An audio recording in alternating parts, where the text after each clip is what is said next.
at the end, you have to accept that failure is an option. Otherwise, you're stuck in incrementalism, right?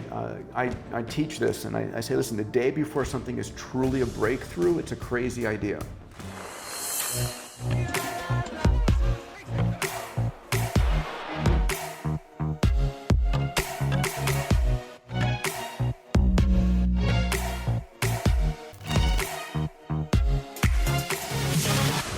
Welcome back, everyone, to the School of Greatness podcast. We've got one of the biggest leaders in the world, Peter Diamandis. Good to see you, man. I'm happy that you're here. Pleasure.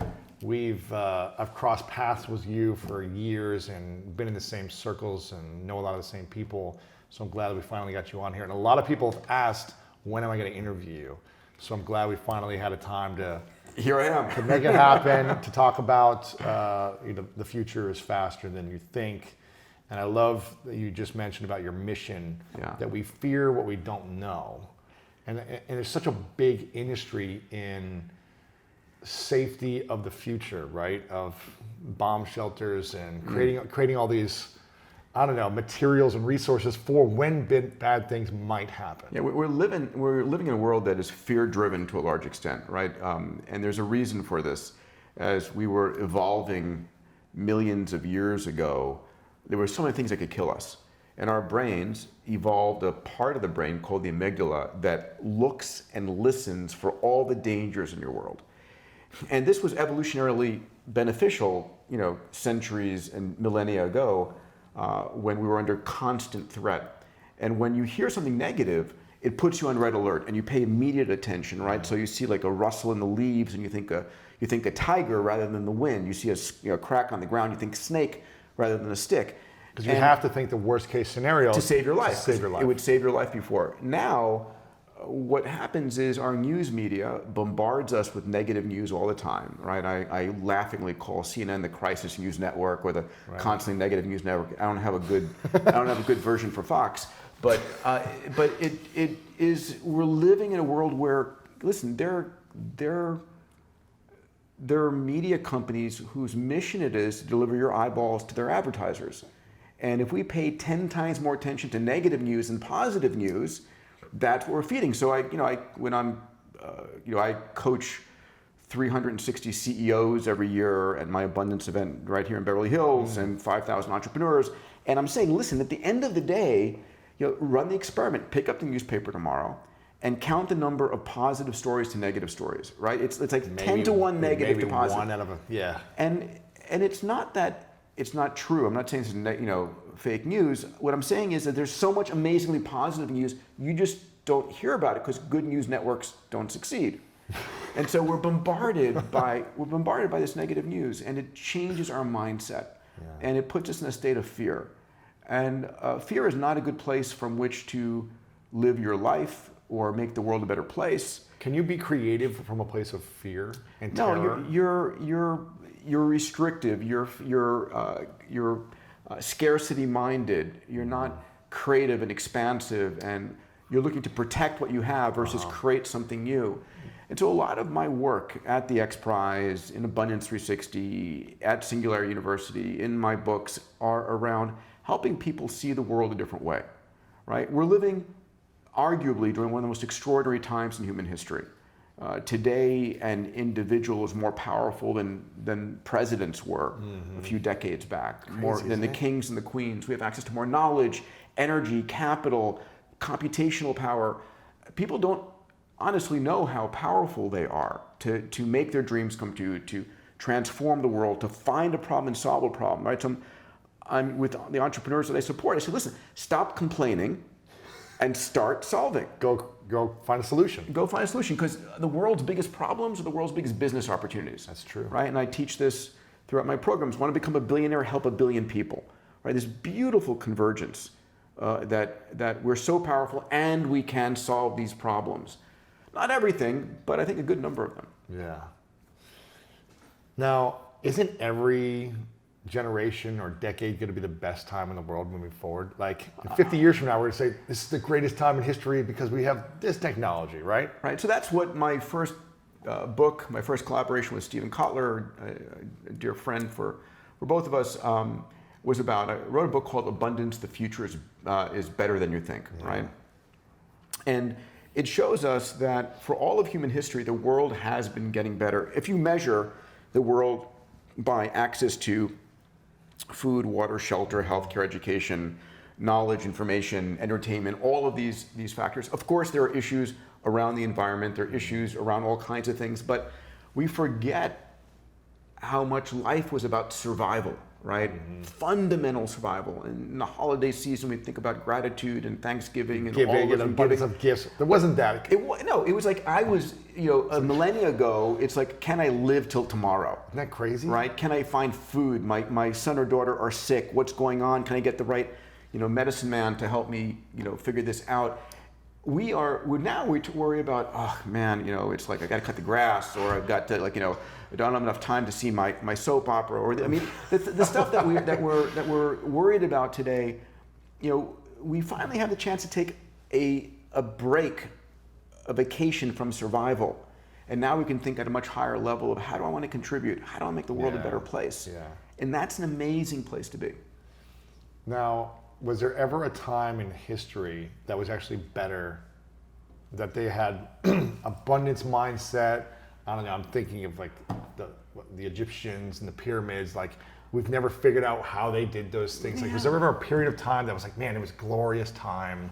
I think we will romanticize the past, but from almost all of human history, the way I describe human history, it was the king and the queen on the hilltop, or the pharaoh, whatever you want, and the rest of 99.99% of people in absolute squalor, working to try and make the king and the queen somewhat wealthy. But even if you think about it, the life of that king or queen 500 years ago doesn't compare to the poorest people here in LA, right? Who still have a cell phone, still have air conditioning, still have access to an Uber, have access to all of these things, and a bathroom. The things that we take for granted now that would be miraculous just decades ago or hundreds of years ago. And so people think about, my God, we've got an increasing wealth gap. Yeah. We do, but on a different way to think about it, again, for all of human history, it was the have and the have-nots, right? Lots of have-nots. 99.999%, and the few haves at the top of the hilltop in the castle, so to speak. And where we're moving to now is a world of a few haves and all these have-nots, to the work that I'm focused on is creating a world of haves. And yes, there will be super haves. Mm-hmm. But if we can create a world where every man, woman, and child has access to their basic needs, food, water, shelter, healthcare, education, all of these things, because we're dematerializing, demonetizing, and democratizing these things, right? And I'll come back to that. Yes, there will be those multi-billionaires living forever on Mars, but I'd rather have that world where we uplift, where every mother knows that her kid has access to all the health they need, all the education they need, the water, the food, the energy, and they can create, they're living not a world of luxury, but a world of possibility. Yeah. What is it that you think that limits us from thinking bigger? I feel like you're one of the leaders who think so much bigger than people's wildest dreams. Why are people limited in the way they think about what's possible for them? That's a great question. And I think it is fundamentally a person's mindset. They don't allow themselves to think at that scale. What holds us back from allowing, even fantasizing for a moment of a big dream? And I think it's really ultimately giving yourself that permission and allowing and getting the tools you need and getting examples in your life of other people who have. It's safer not to dream big, because to dream big is very risky. It's risky because people, A, will think you're crazy, or B, will hold you to your moonshots and then criticize you when you fail. And I think, but we're living in a very different age where your ability to have a vision of something significant and big, and this is what my second book, Bold, was about, how to go big, create wealth, and impact the world, was saying, listen, we're living in a time right now where you can have a big idea and you can test and iterate very rapidly until you find the right product market fit. And things can scale. You know, we're going from I've got an idea to I run $1 billion company fashion anytime in human history. There are more unicorns than ever before because there's more capital than ever before. And entrepreneurs can come up with an idea and test it quickly, and fail it quickly, or iterate different versions of it quickly. And that's an amazing time. And so it's never been better to be an entrepreneur. And I talk about this in all the work I do when I'm working with people. I say, first and foremost, it's critically important for you to get clarity on your, what I call your massively transformative purpose. What are you on this planet to do? Doing anything big and bold is hard work. It's all hard work, right? Hard.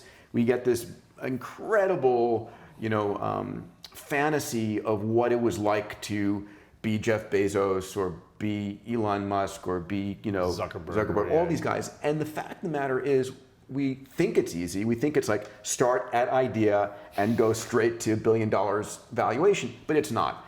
There are incredibly difficult times along the road, right? There's this period of launch your idea and then on the death of the doorstep of death over and over and over again, and not giving up. I joke that a lot of my most successful ventures are overnight successes after 11 years of hard work. Right? I know Elon well, and looking at what he did with Tesla and with SpaceX is extraordinary, but it was hard. It's still hard, and it was on. He tells the stories of being on the brink of bankruptcy, on the brink of running out of capital, and it was his sheer fortitude, right? The team at Airbnb, I mean, they iterated their idea hundreds of times to get something that works. And so, but it's possible now as an entrepreneur, where before you would, failure was a death knell. Today it's experience. Yeah, it's almost like you have to fail multiple times in order to have the credibility, the experience to grow. How many times, explain what a moonshot is for those who maybe don't know what it is, define it. How many moonshots have you declared and said, I'm doing this? Yeah. How many of them actually happened or close to happening, and how many failed? Yeah, so fair question. So I mentioned massively transformative purpose. Let me touch and what on is that. What is your insight? So an MTP is something I work with all of my entrepreneurs and CEOs around, get clarity around what's your purpose in life. You can have an MTP for yourself, for your family, for your company. And it needs to be something that you have an emotional connection with, that lights you up, it gets you excited. It can come from a place of absolute love, like I so want this to exist. I so am excited about creating this. It can come from a place of sheer pain. It can come from a place like this should not exist on the planet. I'm going to solve this problem. Right, but it has to have a kind of emotional energy. You and I both know Tony, Tony Robbins, and emotion is a fundamental driver for human greatness. And so, getting that MTP, right? So I've had 3 over my life. One meta, and they can change. They can evolve. They can evolve. They can change over time. You can have one for a year, for 5 years, and find something else you connect with. Early on, it was making the Earth a multiplanetary species, the humanity a multiplanetary species. How do I open up space, right? Because I grew up on Apollo and Star Trek, right? Apollo showed us what was possible. Star Trek showed us where the world was going, right? And that lit me alive. That drove me, and that is really. And I've started a dozen space companies over the years, really to make those happen. My next one was solving the world's grand challenges, and that gave birth to the XPRIZE and Singularity University. How do we positively impact the lives of 1 billion people? Because that's now possible. As an entrepreneur, I don't care where you live, you're connected to the global economy by the web, massive capabilities, access to capital on crowdfunding and venture funding and all of this. You can, an individual has the potential, if they desire, to impact the lives of 1 billion people on the planet. Yeah. That's the first time ever that we live in that world. Yeah, because we have scale now with our resources, Massive with scale. our reach, with distribution, Right. everything. Yeah. And so one can set that goal. So that's a goal of yours as well? So my second MTP, and I sort of maintained the first and built on the second, was using technology to impact the world's grand challenges, and that gave birth to the XPRIZE, where we've launched about $200 million in prizes. Crazy. Another $200 million are in development for solving some of the world's biggest grand challenges. And when a team competes for an XPRIZE, they actually have to do it. They have to build it and demonstrate it, and then they get they get the money from the prize, but they keep the IP, and their goal is to develop and build this business. Expand it, yeah. And then Singularity University, which I co-founded with Ray Kurzweil, is really around helping entrepreneurs get access to exponential technologies: computation, sensors, AI, robotics, 3D printing, synthetic biology, augmented virtual reality, blockchain, quantum computing. All of these technologies are openly available if you want to use them, can apply them, but these are all technologies that allow us to make our impact, scale, to a millionfold, a billionfold. Right. And my latest area, MTP, has been around extending the healthy human lifespan. So Longevity. Longevity of a healthy longevity. Not just like suffering, but living forever. Yeah. But it's how do you, and so I said a very simple first moonshot within that area. So I think about an MTP as the canvas you want to paint on. Like, this is the area I want to have an impact on. And a moonshot is a very specific goal on that canvas. So in the near term, I'm focused on how do I add 30... So for example, you want to impact 1 billion lives in a positive way, is the overall... could be the overall canvas, your MTP, right? But then the moonshot is a very longevity. specific. So a moonshot is very specific. It's like numbers. It's within 10 years, I want to do this thing to these many people and make this impact. So that's great. In the longevity space, I'm focused on how do I add 30 healthy years so that we have the aesthetics, we look good, the cognition, we're thinking clearly, and the mobility, we're moving clearly, we have strength in our movement at 100 that you had like at 60, right? So how do you make 100 years old when you're 60? And so I spend a lot of time as an entrepreneur investing in that area, building companies in that area.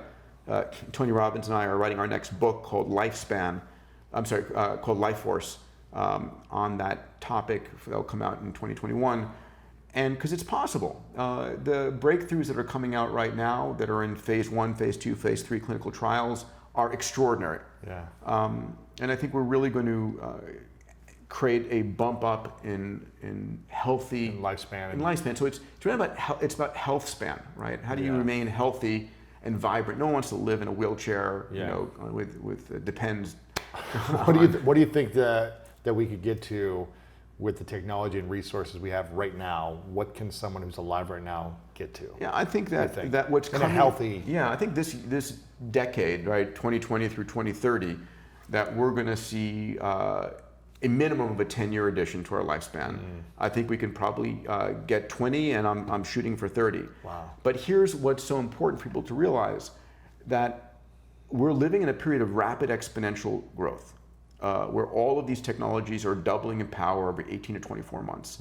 What we're seeing in AI, combined with quantum computing, combined with CRISPR and gene therapy and genome sequencing and all of these things, I think are going to enable us to understand aging as a disease, not as an inevitability. Really? Yeah. So So we've all had a disease our entire life. Well, so here's a question, right? When I was in medical school, I was doing a joint MD PhD program. I ended up, after the medical degree, I stopped the PhD and just got a master's because I was like, no one's going to call me doctor. So, I remember watching this TV show on long-lived sea life, that on Earth, certain species of sharks and whales and turtles can live 2, 3, 4, 5, 6, 700 years. No way. Yeah, and really. So the question, Wow. like the Greenland shark, has a 500-year lifespan. What? Yeah, and how do they even track that? You know, they have by looking at sharks that have harpoons still in them that were from you can carbon date back 400 years back. Holy cow! Stuff like that. Yeah, that's crazy. It is crazy, but at the end, why can they and why can't we? And I remember thinking it's either a hardware problem or a software problem. And we're beginning to understand that. There's an amazing book by a friend, Dr. David Sinclair at Harvard, who runs the Longevity Institute there. The book just came out called Lifespan. I commend it to everybody. And he talks about the information aging theory, theory of aging. And he believes, and he's brilliant, that we're entering a time where not only can we slow aging or stop aging, that the technology potentially exists to reverse aging. Wow. And completely. To like live hundreds of years. So here's my mission. Forever. My mission, and that for all of us, should be to live as long a healthy life as we can. And as we do that, we will intercept more and more treatments and technology. The world is not standing still, right? So it's still, I mean, honestly, when people say, well, what should I do? My answers are still sleep. Yeah. Eat healthy. You need 7 at least. I target 8 hours of sleep. Yeah. As much as I've gotten to the point where I respect sleep more than ever. There's another book called Why We Sleep by Matthew Walker. Beautiful book. The importance of sleep. Human nature would have evolved sleep away if it was possible, right? If a human species could live on less sleep, you'd be more productive. Yeah. Believe me, it's necessary. So sleep, eating right, and for me, that's a vegan diet, right? So How long have you been vegan for? About 3 years, thereabouts. Yeah, wow. And I think the evidence is damn strong. Listen, it's not religious for me. I'll have some scrambled eggs or a piece of fish once in a while. But the third is exercise, for sure. Yeah. And then the fourth is mindset. If you're excited about being alive, then you're going to live a life of purpose and meaning and contribution. And build healthy relationships and have community, and community is so critically important. Lifespan. Yeah. So all these things, on top of those are what you need to do today. On top of those, there are a multitude of amazing pharmaceutical, biotech technologies. Stem cells and stem cells, with pathway manipulation, senolytic medicines, a whole slew of things that are in different stages of clinical trials. Are you trying some of these yourself, or some? But at the end, I think these are going to come online over the next 3 to 5 to 10 years. So like I tell my friends, it's critically important for you to stay healthy, right? Don't die from something stupid over the next 10 years so you can intercept these capabilities. Really? Yeah, so... And it'll probably start off extremely expensive, and then it'll be affordable for the masses. Like every technology is, right? The first cell phones cost $1 million and worked really shitty, right? And then now they're $40 and they work amazing, and everybody on the planet's got one. Yeah. And that's the normal process of technology. And so my MTPs have been opening up the space frontier, positively impacting 1 billion people, and so, AKA solving the world's grand challenges, and now extending the healthy human lifespan.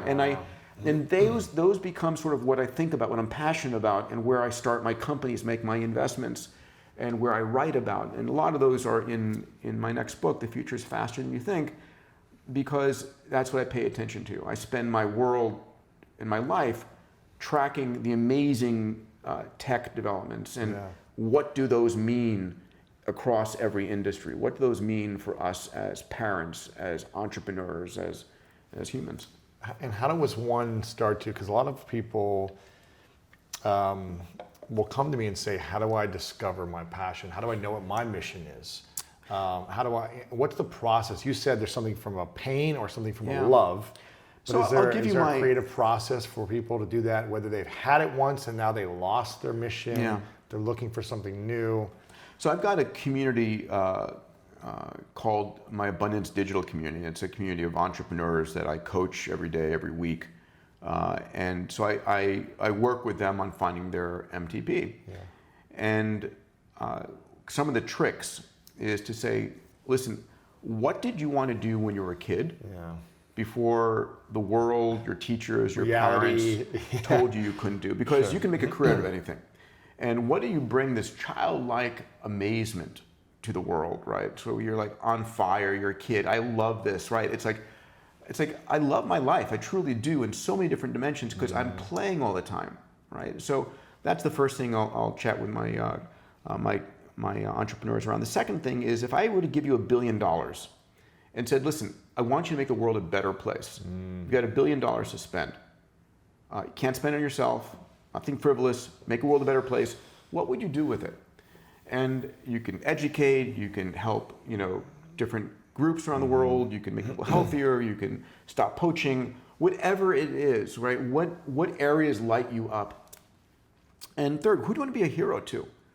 Right? Who do you want, who do you want to be a hero to? Who do you want to make proud of you? Yeah. Is it entrepreneurs? Is it young women? Is it old people? Is it your heritage? What is that? And so these are questions that one can ask to get some reflection. And then I'm saying, okay, within those questions, find something that is an experiment.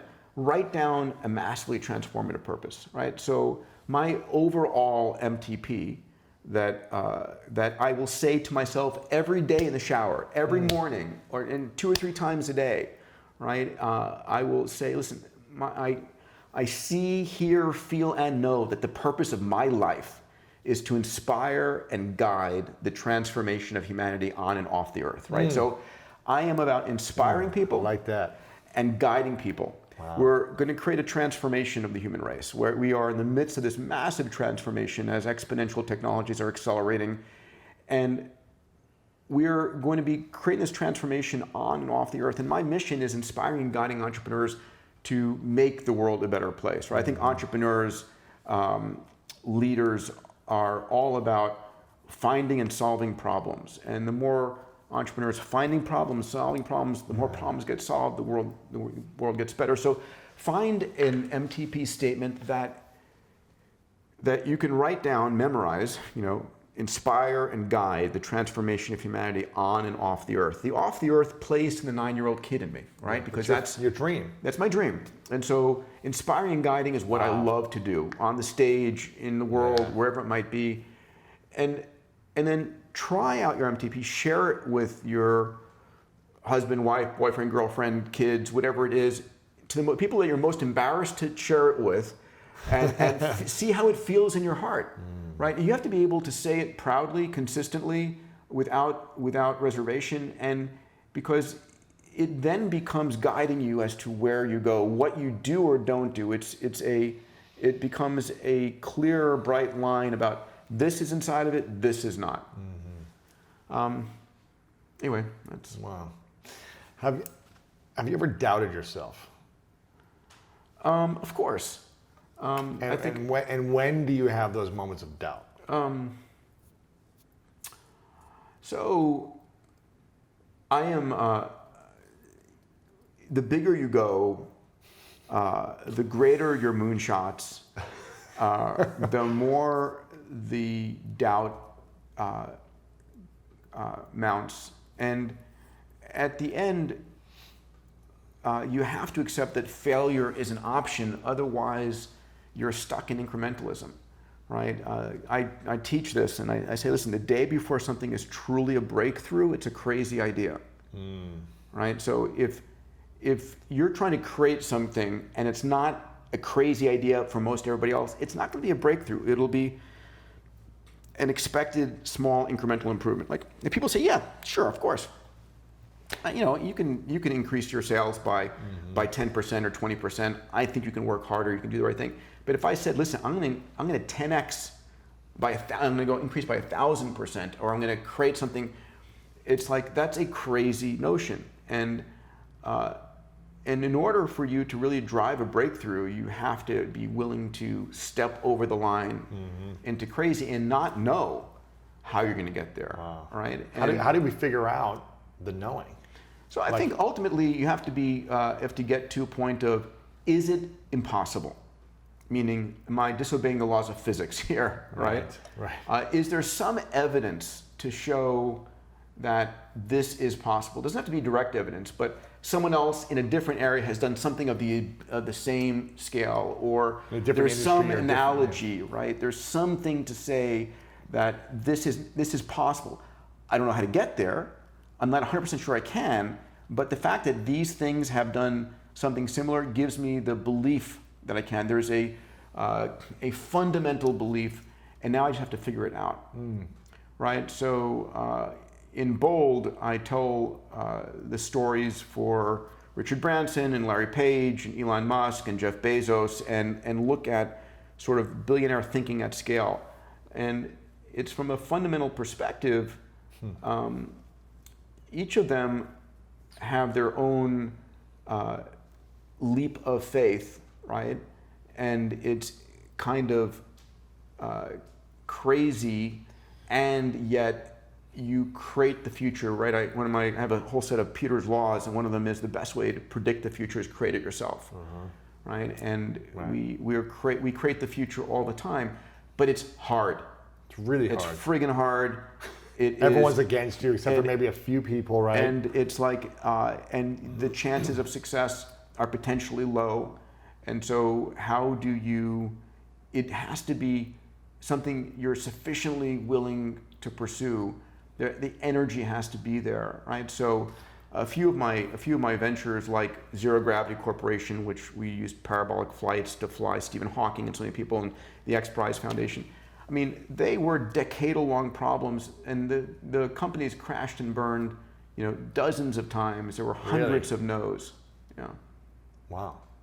But it's like my energy. It's like 3 o'clock in the morning, looking literally myself in the mirror and saying, I refuse to give up. Wow. And that kind of energy is what it takes to keep going.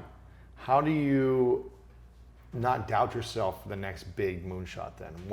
If you see something fail and everyone says no, how do you continue to say, I believe in this idea. Yeah. I believe in myself.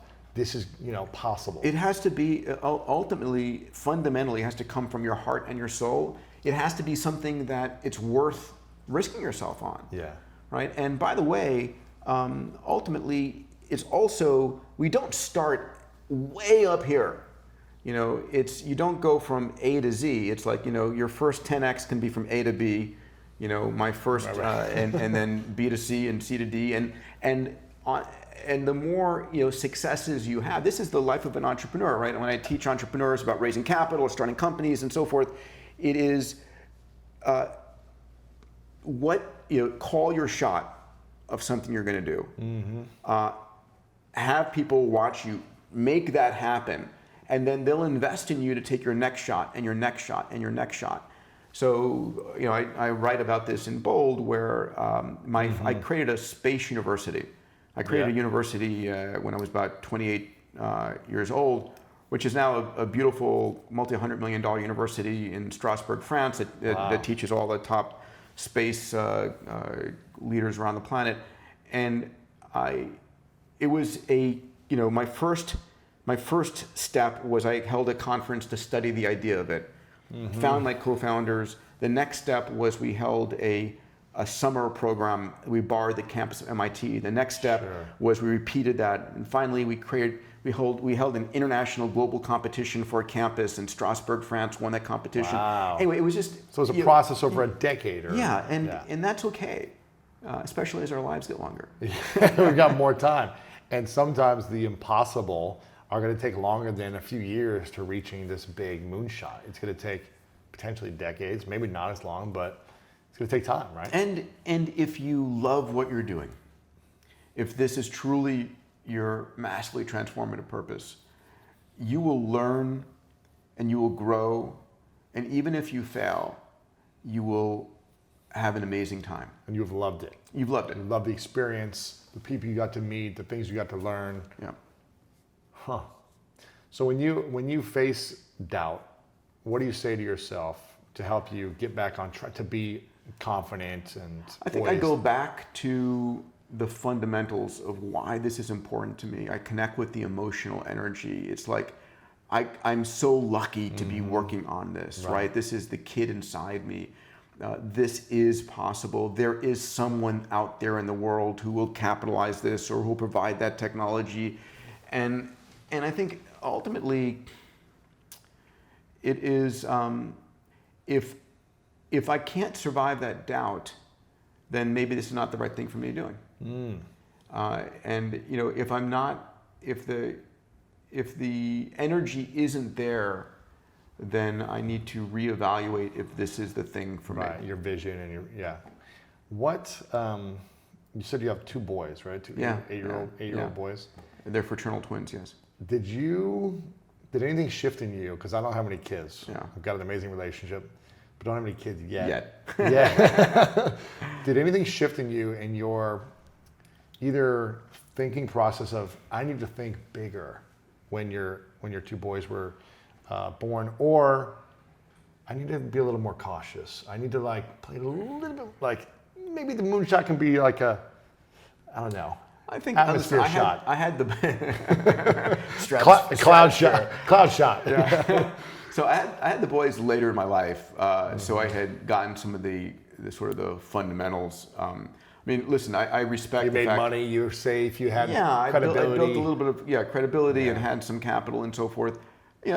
Not as much as anybody necessarily wants, but right. At the end of the day, it really hasn't changed my life that much, other than my priorities. So I prioritize spending time with them a lot more, and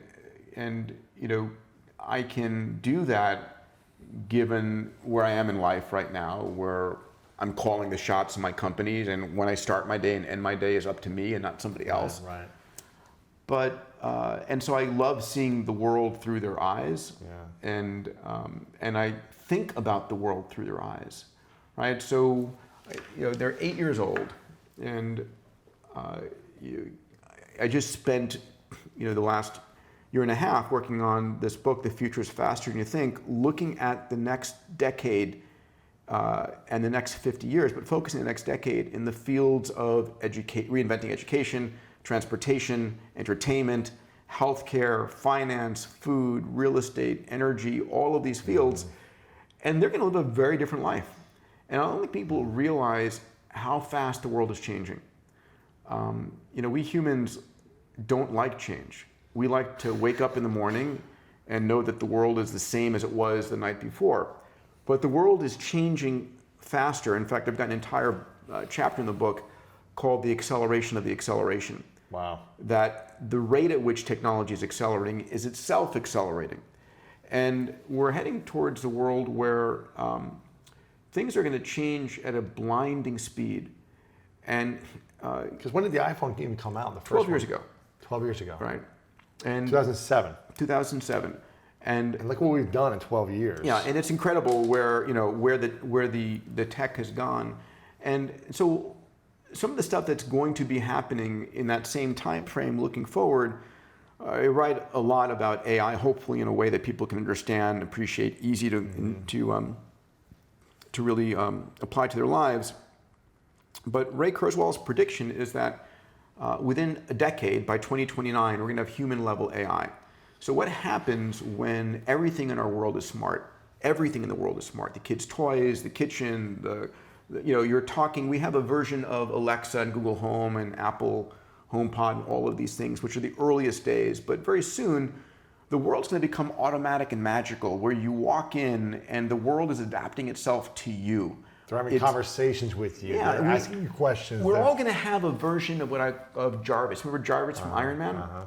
Right? So that's crazy. And so where you're going to give permission to your AI to listen to your conversations, read your emails, look at your blood chemistries, all of those things. Because when you do that, your AI is presenting you all the information just in time. Like, when's the last time we met? What's your birth date? All of that. And then it's like if you walk in and your AI is judging you as a little bit depressed, it may change the music and the lighting. And they bring up a television show that is the comedy from your latest, your favorite Adam Sandler movies, whatever it is. And ultimately, it's about making your world is going to adapt to you versus you adapting to your world. Your AI is doing all your shopping for you. Nothing's ever out. And everything's automated. and it impacts all kinds of industries. Like, right, so if AI is doing a shopping for you, buying things that it knows you need, or it was watching where you looked and you spent a few extra moments focusing on someone's shoes, and it knows you liked it because it can tell your blood rate, your heart rate went up, and you had sort of you're fixated an extra tenth of a second on that, and then you all of a sudden a pair of shoes show up. You go, oh, that's so nice, thank you for those shoes. Wow. But all of a sudden, there's no longer advertising. Advertising is about influencing you, right? Advertising is not going to influence your AI. Wow. So a lot of change is coming across the world. And so my kids probably will never drive. Wow. Right?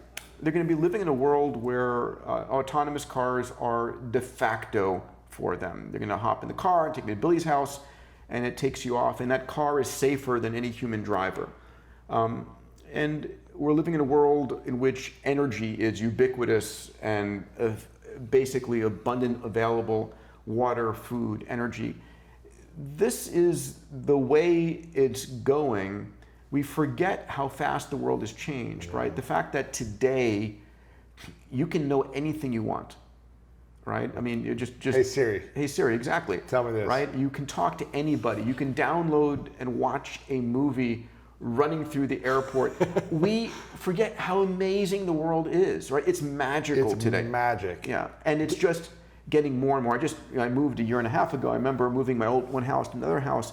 I opened the desk drawer and I had like 6 old iPhones and Google Pixel phones in my drawer, and I'm like, what am I going to do with these? Am I going to donate them? Whatever. Each one of those would have been a CIA or KGB secret they would have killed for, 20 years ago. And now we think nothing of them. Just disposed, trash. Yeah. Goodwill, whatever. Exactly. Does the future make us dumber or smarter with the acceleration of technology? So if everything is done for us, do we even have to think? Yeah, so it's a good question, and I think the answer is we're empowered to think at newer levels, at higher levels. Bigger problem solving. Bigger problem solving, following our dreams. Most people on the planet are in a job because that's how they feed their family. That's how they get insurance. It wasn't their dream.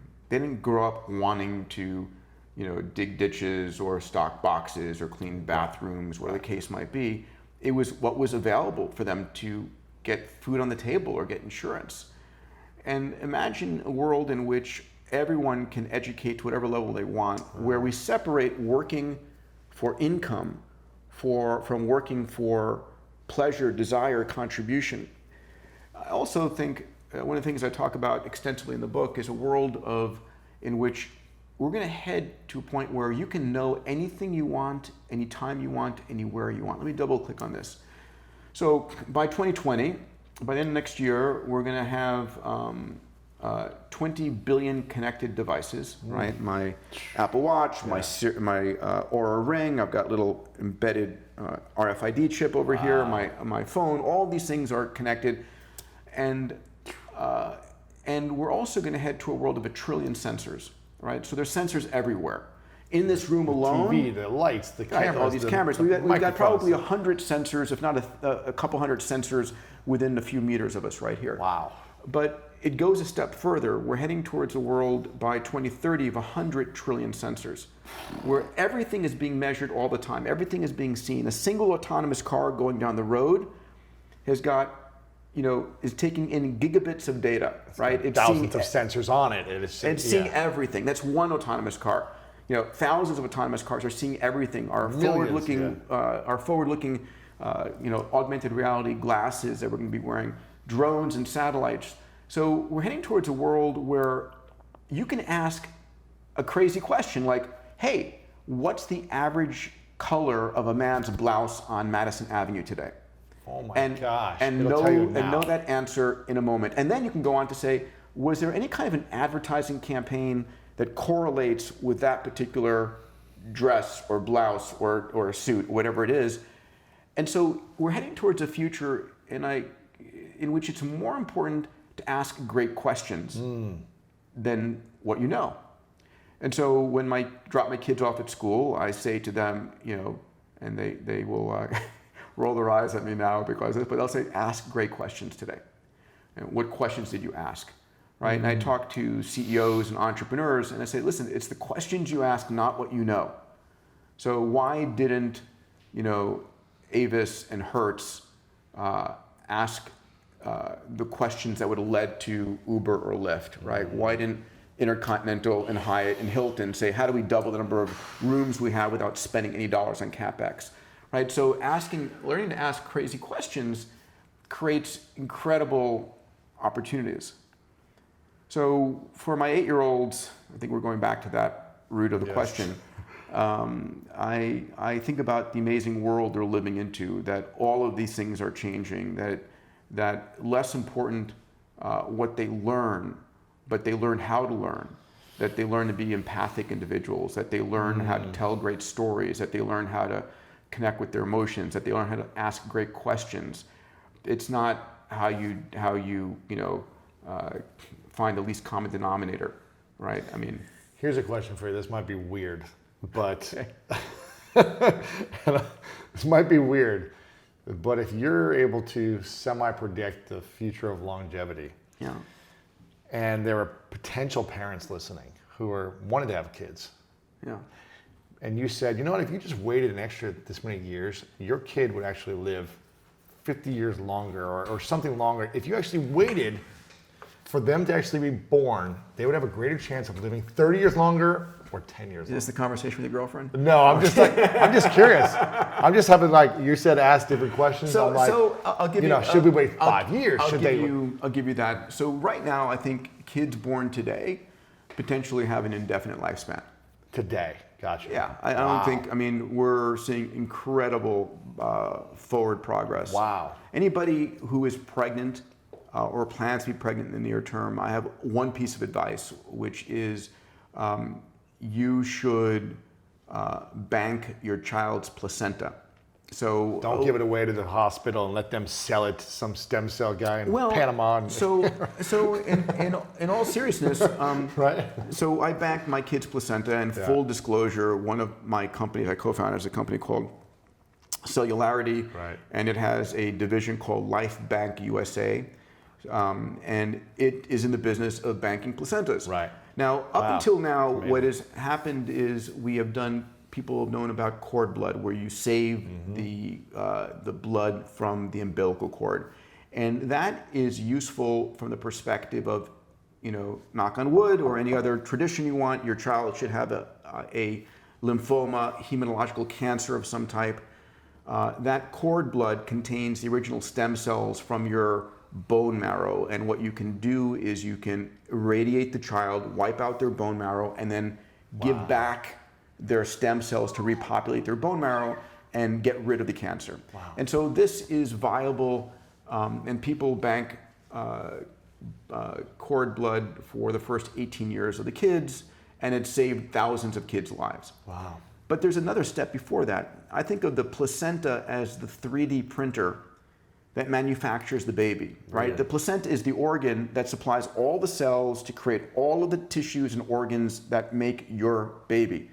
And that placenta got the original, it's the boot disc. It can recreate it essentially. The placental cells are going to give you the ability later in life to regrow a heart, liver, lung, kidney, right? So it's the 3D printer for your body. And so I for the time being right now, saving a child's placenta, there may be other companies, but lifebankusa.com is one. At the end, for me, it's like a moral and ethical obligation. If you can afford it, you should. How much does it cost us to bank a placenta for a year? It's in the order of $1,000 to $1,000 to do the initial banking, and then it's like $100 or $200 a year. I have a friend whose wife is being induced tonight at 2 a.m. How can he do that? Yeah, let me just You have the pricing here. My friend is literally he texted me right before he walked and said, placental tissue. It's $2,200 for a one-time payment. So a couple grand for a year for a few years. A couple of grand. Let's see, adding placental tissue. So that's for a one-time payment. If he wanted and to, then a multiple time payment. how does someone have, if they have a baby tonight, is it possible to gift him this, or? Oh shit! I have no idea. Is it too late? I don't know. But they can go. I can tell them to save the placenta. Lifebankusa.com is the website. Anyway, my point simply being, and then I don't want to be selling this on the show. I just feel like we're heading towards a magical world, right? In longevity for ourselves, for our children, and I think one of the things that's amazing for women is there's been this extraordinary pressure on women to choose between career and family, because I have to, have a baby by age 35, right? And then of course, there's this mythology in Hollywood where you can have a baby till 45, and it's bullshit. You start having difficulties after age 35, but there are technologies now for banking unfertilized eggs, easily banking fertilized eggs. There's also technology for using stem cells to repopulate the ovary for additional eggs that's being worked on. And I think it's a blessing for women, because this is truly the century forward for women taking leadership roles. Men have screwed up enough. Right.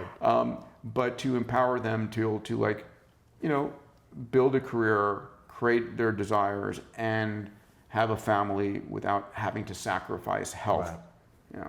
Do you feel like in the future, when these trillions of sensors are there providing us information, giving us the answers to how many people are driving on Santa Monica Boulevard right now, to however men are wearing certain colors, anything we want at any moment, how many people are in the building right now, all these different things, to the point where we're safe, we have resources, will that still, in my mind, there are already people today who are super lazy when they have a baseline. So when they have an abundance of everything available, will that make people more hungry or less desire? It's like the kids, it's like when you have a rich parent who's got kids, it's like, how do you get hunger inside of them? So, I've seen both, and I think we all know kids of successful parents who are spoiled and lazy, and kids who are incredibly hungry. And I don't, I'm not sure that, I think that when we are heading towards a world where we can make almost anything happen, in a world in which we have access to all of the capital and technology we need, it's really connecting with a purpose in life that is the most important thing. Because if you've got a meaningful purpose, if you're excited about life, then ultimately you'll be hungry. You'll be hungry, right? And what we can do is much, much greater. I mean, the ability to think about and talk about the shit that we talk about today, of living on Mars, extending the healthy human lifespan, I mean, it's crazy. Crazy. Yeah. I love that you ask your boys to ask great questions every day. What's one or two questions that we could all ask ourselves or ask someone else every single day that will help us improve our life? So, I mean, for me, it's when I go to sleep at night, I think about what are the three things I'm most grateful for today, right? And they're never about some business deal. It's always about the moment I spent with my kids, or the way I had a chance to touch somebody's life, or when someone said, Peter, listen, I love your work. I read this, or I'm part of your organization here, whatever it is. And that's like a meaning, it's like, wow, I let that rarely, but sometimes can let that touch me. So it's the end of the day that in the morning, it's what are the three most important things I should do today, right? That if I do these things today, it will be a great day. So it's, those are for me things that I do. And ultimately, there's one fundamental question, and I do this with all the CEOs I work with. Do you know what your massively transformative purpose is? Do you know why you're on this planet? Do you know the purpose of what your mission is today? It can have just materialized yesterday. It can be from your childhood, whatever it is. But do you know that? Are you connected to that? And if you're not, then I would posit it's one of the most important things you can do. To get clarity on that. To get clarity, to get crystal clarity of what it is that drives you, right? So, for me, my It's what I work with my entrepreneurs around. And even it's amazing. I have this Singularity University, which I hear amazing things which from brings friends who go there all the time. incredible things, right? And half of the class, we run graduate programs, we run executive programs. Abundance 360 is the highest tier part of that. And I'll ask, do you know? I'll ask in the positive. How many people here are crystal clear about what their MTP is in life? And less than half the arms will go up. And these are the leaders of the world. Right. Yep. And they're working on, they're running on a treadmill, and they're working faster and harder, but it's unclear towards what end. For what purpose? For what purpose. Right. Wow. And so I think once you get that, it will help you decide what you should and should not do. Yeah. So I mean, those it's still going to be hard. It's not going to be easy. Oh no, but even if you fail along the way, you are learning. You are advancing in some way, right? You don't have to actually hit the grand slam home run, but if you move the conversation forward in your community, in your own mind, you're helping achieve that. Yeah. Is there anything missing in your life? And what is that? Wow. I think it's probably focus. We had this conversation. It's probably the notion that I'm on my 22nd company, working. This is my third book. I've got number 4 and 5 coming out, and the experiment I haven't done is like stop and do one thing. What if don't ask me. If you were forced to eliminate everything but one thing? Yeah. For 5 years. Yeah, invite me back next year.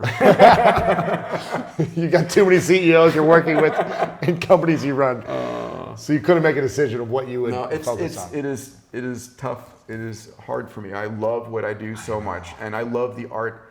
For me, entrepreneurship is an art form, and I love the creative energy. That's the challenge. It's so many. You have so many opportunities. You get to work with the biggest leaders in the world. Everyone wants to partner with you on something. Yeah. How do you choose? So it goes back to does it support the mission? Yeah, it goes back to the MTP, and it goes back to an honest evaluation. Am I excited about it? Do I really honestly feel excited about it? Because I'm at a point in my life where I should only do those things that I'm excited about. Yeah. And I have an amazing team around me. Who help protect me in that regard, and they'll call bullshit on me. They say no to these. Yeah, they'll say, "Listen, no, focus. It's like, we've got this to do right now." And I respect that because I'm on a treadmill of wanting to help people, wanting to say yes, I can do that. I can take that red eye. I can go squeeze this in. And the other thing that's interesting is, as a dad of 2 8-year-olds, I trade everything against time with them. So it's like if I do this, is it trading against time with them? And so that's really an interesting. You talk about the future, but do you ever think it's possible to go into the past and get time back? No, of course not. I talk a lot about the idea of creating abundance. Let me take a moment and talk about this because it's a fundamental precept of the future is faster than you think. So we're going from a world of scarcity to a world of abundance. And people say, well, what does that mean? Well, your cell phone is giving you access to an abundance of information. You can know any information you want, right? Never was the case before. Your cell phone is giving you an abundance of communication. You can talk to anybody on the planet instantly by just, push of a button. Push of a single button. We're heading towards a world where we have an abundance of energy, going from scarcity of energy to abundance of energy. So think about it. Hundreds of years ago, we used to go and kill whales on the ocean to get whale oil to light our nights, right? Then we ravaged mountainsides for coal. Then we started drilling kilometers under the ocean floor for oil. And the cost of coal is 5 to 6 cents per kilowatt hour. The cost of solar today, unsubsidized in South America, is under 2 pennies. It's 1.75 cents. We're heading towards under a penny per kilowatt hour. So we're heading towards a world, we have 6,000 times more energy, 6,000 times more energy that hits the surface of the earth than we consume as a species in a year. So there's plenty of energy. It's just not usable form. Consuming it yet. Right? We're not packaging it yet. And we are heading rapidly towards a world where we have all the energy we want from the sun And that's putting aside all the amazing tech work and fusion that's going on. And algae and all these other things, yeah. But we're also living in a world where the sunniest countries, or I say the poorest countries in the world, are the sunniest countries in the world, right? Really? And so if you think about that, well, just because of the heat of the equator and so forth. I mean, South and Central America, Africa, Middle East, all of those countries are super sunny, and they've got the lowest GDP economies, but they're going to be able to get all the energy they need. All of it. And so in almost every single area, food, energy, water, healthcare, education, we're heading towards a world of abundance. And the reason that we're creating more and more abundance isn't just better politics, isn't we're lucky, it's the impact of these technologies, right? Technology takes whatever was scarce and makes it abundant over and over again. I mean, you want to throw out a topic and I'll show you a scarcity to abundance? Any topic? What do you? Yeah, you can pick any area that you think is scarce. Well, first thing that came to mind was female leaders. Okay, and so, but let's talk about. You're talking about like resource, like. So, I think one of the things that we can think about is we can think about leaders. We can think about even genius on the planet. And so it used. But now it's abundant. Everyone's a genius. In a sense, right? but I think the point I want to make there is it used to matter where you were born, what family you were born into, what language you spoke. All those things limited your ability. The school you went to, yeah. As a woman, as a human, right? If you were born into the wrong religion, the wrong culture, in the wrong village that wasn't near a school or a telephone, you didn't have the chance to become a bright light. And so we're now heading towards a world where, in the next 6 years, we're going to be connecting every single human on the planet at a gigabit connection speed. So you could self-educate and become a connected leader, male, woman, whatever religion, whatever ethnic group. If you could rise to the highest level of your ability in this connected ecosystem, because technology gives you the platform to do that. And so these things, one of the examples people say is, well, diamonds are scarce, and that's BS. Diamonds are not scarce. There's an amazing company up in the valley I speak about called the Diamond Foundry, has a machine about the size of a refrigerator. In one end comes water, methane, electricity. At the other end comes perfect diamonds. No way. Yeah, 6, 8, 10 carat diamonds, 20 carat diamonds. If you'd like imperfections, they can add that. You want color, you can add that. So we're creating abundance, even time, right? So people say, well, time is scarce. Yes, time is scarce. But if you wanted to learn some information before, you'd have to go and get in your car, drive to the library, hope they have the book. And then there are ways to multiply time now. Today, it's called save time, right? I can save time in all the things I do. I'm a private pilot. I fly a couple of planes. Ultimately, I save time at LAX, right? So I'm buying back time. And then we can add time in the back end through all the conversations on longevity we talked about. Right. It's amazing. If I could, let me tell people the book. My purpose in writing this book was to give people a positive view of the future.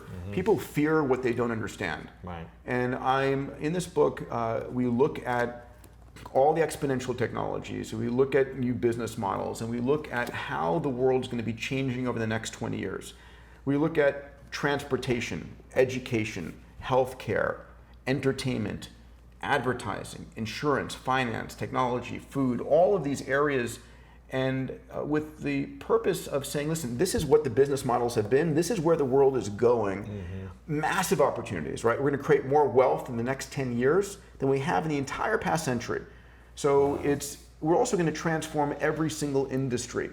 So rather than being fearful of where the world is going, my job here is to lay out to folks.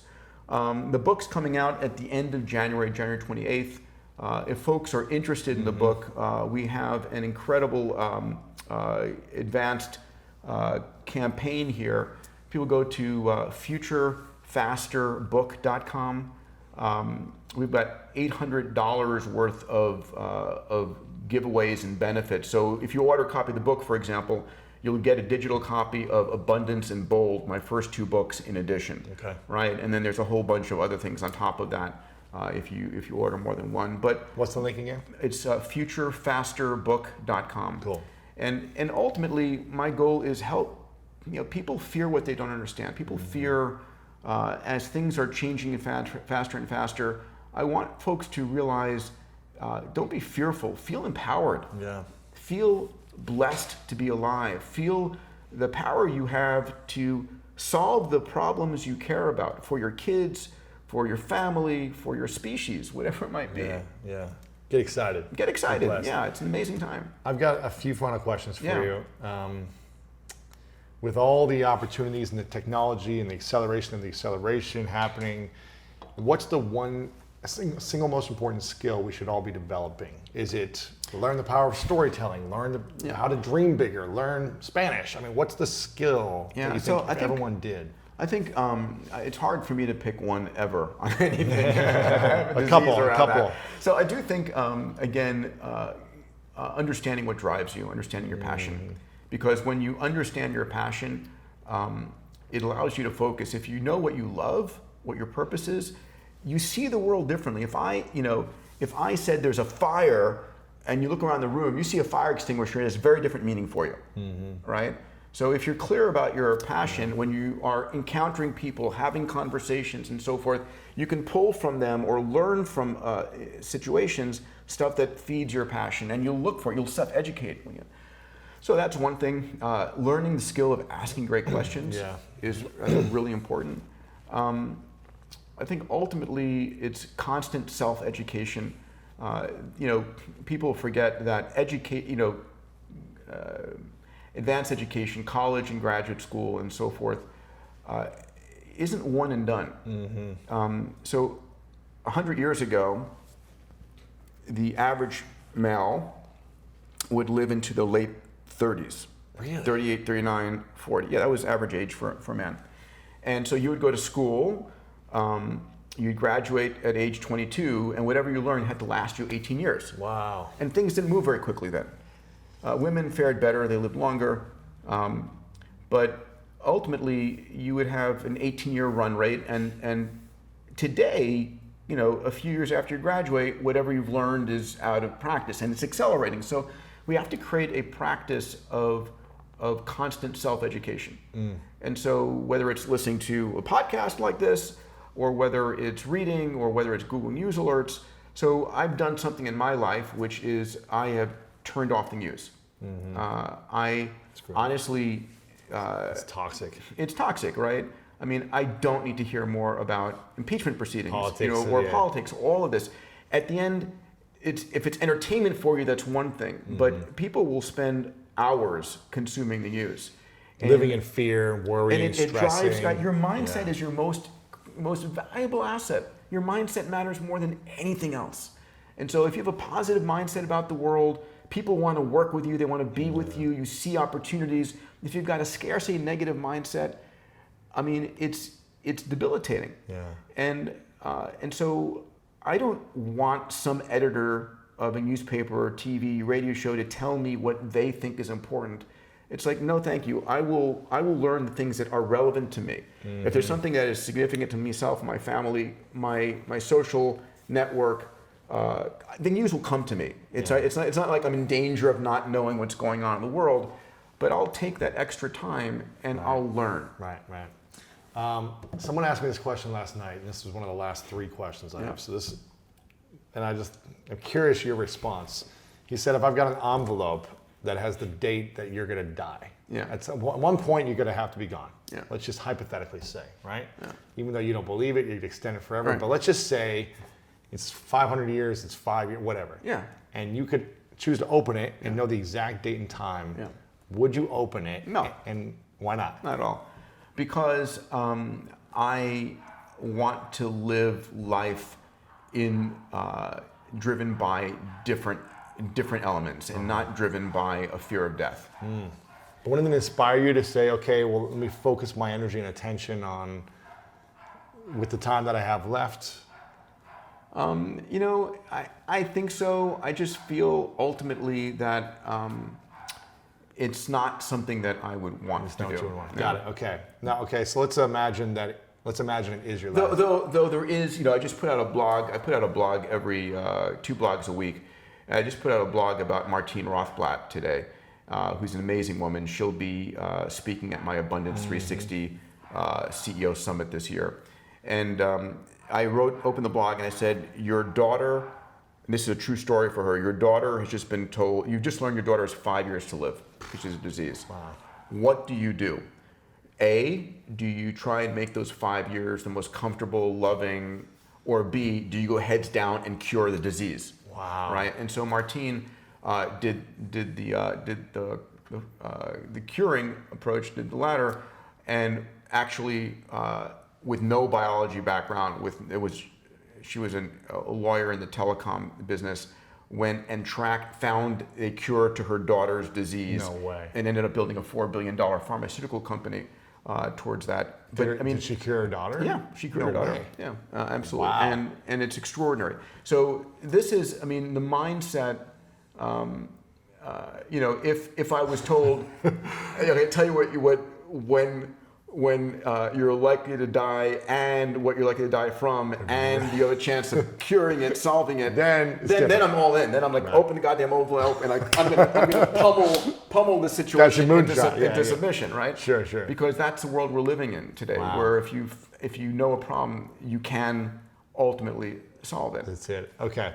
This is a question I ask everyone at the end called the 3 truths. So imagine this is your last day many, many years from now. Yeah. It's just it's the day you're about to turn the lights off. Yeah. You're 500 years old, right? Let's just imagine. Okay.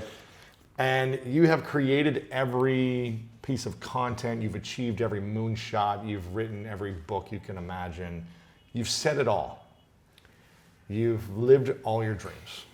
Your kids have, everything's good. But for whatever reason, you have to take all of your work with you. The content, your message, videos, books, it's all going to go with you to the next realm, wherever you're going. But you get to leave behind 3 things you know to be true. That this is the message to the world, that they only have these 3 lessons that you would share with the rest of us. What would be your 3 truths? My 3 truths. And they wouldn't have anything else to have access to your content. It's only these 3 things that you know to be true that the world would have. Wow. The pursuit of truth is one of the most fundamental important things. That we are empowered to solve any and all problems. That we are not victims, we are powerful, I will say godlike with a small g, and empowered to transform and solve the world's biggest problems. And I think that love is the most powerful force in the universe. Mm-hmm. That's powerful. Yeah, I love that. Well, I want to acknowledge you for a moment, Peter, for your ability to dream and think. The way you think, the way you dream, the way you execute on your dreams is inspiring to so many people around the world, and you're transforming 1 billion lives every single day. So I acknowledge you for your gifts, your love, the light that you shine. I'm grateful. And your ability to enroll the world and humanity in your vision is really inspiring. Thank you. Make sure you guys get the book, The Future is Faster Than You Think. You can go to the link. Yeah, so it's futurefaster.com, futurefasterbook.com, and there's a whole bunch. My mission is get this vision out. If you're interested in my work, abundance.digital is my entrepreneurs digital community. A360.com is my CEO community. And ultimately, my goal is really, how do I help people dream bigger, go from success to significance, empower them to transform the world. Because I do believe that that people focused on problem solving make the world a better place, and we all can. Yeah. We can stop complaining and we can start solving. That's it. Okay. Yeah. Final question: what's your definition of greatness? Playing full out, and contributing in a way that leaves the world a better place. Peter, thanks, man. Appreciate you, man. A pleasure. Thank you. Thank you.